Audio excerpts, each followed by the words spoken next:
বন্ধুরা, আমি মৌমিতা নিয়ে এসেছি আজকে সুন্দর একটা রান্না। এখন আমি আজকে মাটন বিরিয়ানি বানিয়ে দেখাবো বাড়িতে কিভাবে আপনারা কম সময়ে খুব সুস্বাদু মাটন বিরিয়ানি রান্না করতে পারেন। এখন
নিতে হবে।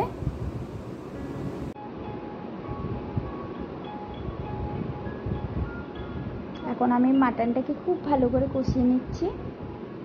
আপনারা স্বাদ মতো নুনটা দিয়ে দিবেন। আমি আমার স্বাদ মতো নুনটা দিয়েছি। ম্যারিনেট করেছিলাম তখন একটু নুন দিয়েছি, আর যখন ভাত বানিয়েছিলাম বিরিয়ানিতে তখন একটু নুন দিয়েছি। তাই বেশি নুন না হয়ে যায়, তাই জন্য আপনারা ওটা স্বাদ মতো দেবেন। এখন আমি ঢেকে নিলাম। ঢেকে নেওয়ার পর অনেকক্ষণ কষার পর আমার এমনি এখন সিদ্ধ হয়ে গেছে মাটনটা। এখন আমি মাটনটাকে এক সাইডে এখন রেখে দিলাম। এখন যেটা বিরিয়ানি বানাবো সেই পাত্রে এক চামচ ঘি দিয়ে পুরো মাখিয়ে দিলাম, যাতে বিরিয়ানিটা আমি লেগে না যায়। বেশ ভালোভাবে মাখিয়ে নিচ্ছি ঘিটা পুরো পাত্রে। আমার মাখানো হয়ে গেছে। মাখানো হওয়ার পর যখন আমার মাটন করেছিলাম যে গ্রেভিটা ছিল, আমি কি করলাম যাতে আমার বিরিয়ানি না লেগে যায়, তাই জন্য একটু গ্রেভিটা করেছিলাম, যাতে আমি বিরিয়ানি আগে প্রথমে গ্রেভিটা দেবো, তারপর আমি বিরিয়ানির যে ভাতটা বানিয়েছি ওইটা দেবো। আমার গ্রেভি দেওয়া এখন হয়ে গেল। এখানে এই যে এখন ভাতটা নিয়ে নিচ্ছি, ওই গ্রেভির উপরে ভাতটা বেশ ভালো করে সুন্দর করে দিয়ে দেবো।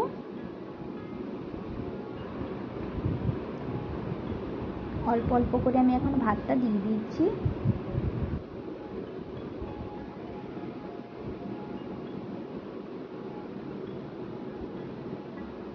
আর একটু লাগবে, ভালো করে আমার ভাতটা হয়ে গেল।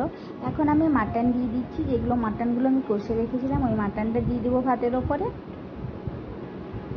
বেশ সুন্দর করে লেয়ার পর লেয়ার বেশ সুন্দর সাজিয়ে গুছিয়ে নিচ্ছি আমি এখন। এরপরে আলু সিদ্ধ করে রেখেছিলাম ওইগুলো আমি দিয়ে দিচ্ছি। বিরিয়ানি মশলা একটু ছড়িয়ে দিলাম যাতে সুন্দর গন্ধ আসে। এখন আমি গোলাপ জল, কেওড়া জল, মিঠা আতরের জলটা বানিয়েছিলাম ওটা একটু ছড়িয়ে দিচ্ছি যাতে সুন্দর। এখন বেরেস্তাটা দিয়ে দিলাম। এখন আমি আবার ভাত দিয়ে দেবো, আবার ভালো করে ভাত দিয়ে দিচ্ছি। আরও ভাত লাগবে, আবার দিয়ে দিচ্ছি, ভালো করে সাজাতে হবে তো। আবার বিরিয়ানির ভাতটা আমি দিলাম, আর একটু লাগবে।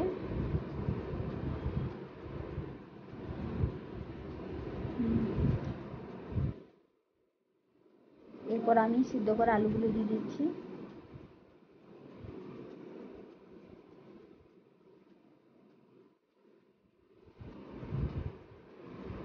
পুরো এই যে এখন ঘি ছড়িয়ে দিলাম।